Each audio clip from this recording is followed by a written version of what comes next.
Hello, hello, hello. This is the re-review of My Happy Marriage. Now, when I first watched this show, I just thought it was like so good. I only watched the first episode. I judged it purely off the first episode, and I just realized it's not that good, and it doesn't really like get to my expectations, live up to my expectations. Uh, so I'm gonna start by talking about Kudo and how much he like is so boring. I didn't talk about him in the first review because he just appears at the last few minutes of the first episode at the end. I just realized this dude's 27. Just realized that. Anyway, that doesn't matter. This guy's extremely flat, and he's only interesting for the first like 5 episodes, maybe 6. But after that, he's extremely flat. He just does his work, and then he's looking for like I don't know this. I have no the story of like the magic part of the story. I really don't understand it. That's like so complicated. Like it doesn't. They don't flesh it out enough. He's just on his work desk trying to find that Mio's like the special. She's like special or something. She's from a like family that has a lot of magical powers, or, like the most powerful people or whatever in terms of magic. And he finds these demons that exist, and at the end he doesn't take care of Mio enough, and then she just collapses, and he shouts at her one time, and he's like, "Oh my god!" And I'm like. I really don't like his character, and at the end, it's like so stupid because he just fights these demons, and then he like goes into this weird dimension after quote unquote dying, and Mio like goes into his dream because she has a dream sight. All that stuff is really convoluted and stupid. Uh, she goes inside his dream, and then she saves them. They hug, and they come out of their dream, and his whole attitude is just really like I just liked him when he was like a weird tsundere dude, but then he just becomes like this really like tsundere, but also he likes her too much. And I'm like, what are you? I just don't understand.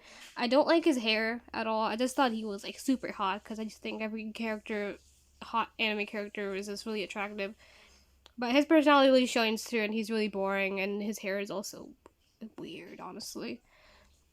Yeah, he downgraded a lot from the first 6 episodes.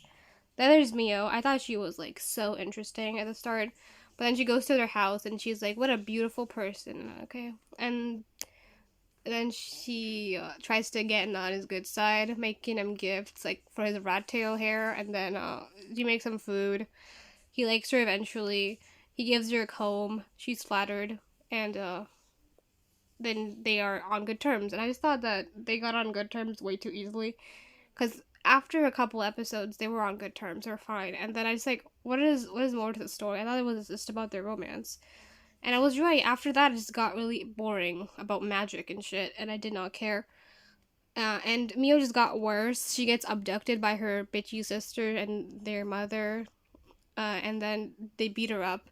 I just thought it was like super melodramatic. When I was watching it, I was like, wow, this is so hype, but they keep slapping her around, trying to cut her kimono, and I'm like, after watching the whole show, I thought that scene was like super melodramatic. She's like, "Say no to him. I want to marry him because he's better, and I don't want you to have him because he's rich and shit." And then she's like, "No, I won't because I love him." And I don't even know. They never say they love each other. Just like, I just want to be with him.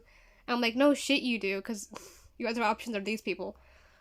And then she does it. Then he catches her, and then she like, "Oh, you're such a bitch," and then they leave with her. And it's super dumb. And then she becomes like this girl. And then wait, then his Kudo sister comes out of nowhere. She's the only like decent character that she's not weird and annoys the fuck out of me. She helps her to be a lady, whatever that means. I think she's ladylike enough. Actually, Mio's ladylike enough to me, but I guess not enough for them. And then she collapses, and then her whole thing at the end of the show is that she goes into his dream, and then she sees herself, her insecurities, and then she's like, "It doesn't matter," and stuff. Honestly, that moment was like really like not underwhelming for me. I'm like, who cares? This girl is basically you, and the whole show she just speaks in like a whisper tone, and I really like get annoyed by that. And she really doesn't speak up, especially with her cousin thing. I don't know what. It's not a weird thing, but it's her cousin that shows up, and he takes her to their house because that's where she belongs or something. And she doesn't speak up about it. I'd be so mad, but this girl just doesn't speak about it at all. And at the end, she's like fights her insecurities, saves her man, and then they're fine. And she just screams for the last episode. Then that's where her true voice shows. And the whole show, she's just annoying. I'm sorry. Now this bitch, she kidnaps her after a while, which I just thought that it was like such a super villain thing to do. She kidnaps Mio because she's like, Kudo's too rich for her. I want to be with Kudo because I don't want to be stuck with whatever that other guy's name was, because he's not rich or he doesn't like her. She kidnaps her, and then Kudo finds Mio, and then she's like, why do you want to marry her? Because I'm better. And I'm like, no, you're not. But then he says it to her face, and then she's like, oh my god, I'm not better. And then she starts crying, and their house is burning down because, of course, it has got to be dramatic. And then she goes off working at someone's house, and we never see her again. So yeah, I didn't care enough about this character anyways, and I'd care even less about this character now. And the whole show is just, that's basically all the characters I'm going to talk about. All the other characters are super irrelevant, and they don't matter, except for their, weird little, except for their, like, shit, I clicked the wrong thing. I'm apologizing. I totally forgot his name and what he looked like. He's the guy with the glasses and the hair who, like, is Mio's cousin. That guy was pretty creepy. I didn't like him at all, but at the end of the show, he ditches his glasses. In the last episode, he ditches his glasses and his hair becomes all hot and shit. And then he's like, you can help your man because, I want you to be happy. And I was like, okay. And then he just leaves her with Kudo because he's like, you belong together or something.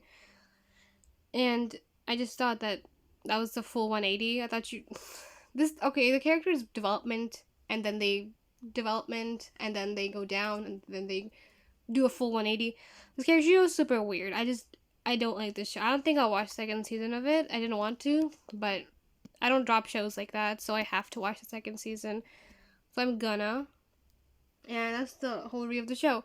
I gave it a 7.2 because I just thought it would be like a 7.5, but 7.2 just for the animation. Everything is mediocre except for the animation. That's why it's 7.2. It would have been a 7 otherwise, because that's my rating. But yeah, the show's super. Don't watch this show unless you're really starved for romance. But even then, you don't deliver in that department. I don't know. Watch this show if you want it, but this show is nothing special. Oh shit, it's a Netflix adaptation. What did I expect? I just thought that it would be good, but I was wrong. Thank you for watching this video, and goodbye.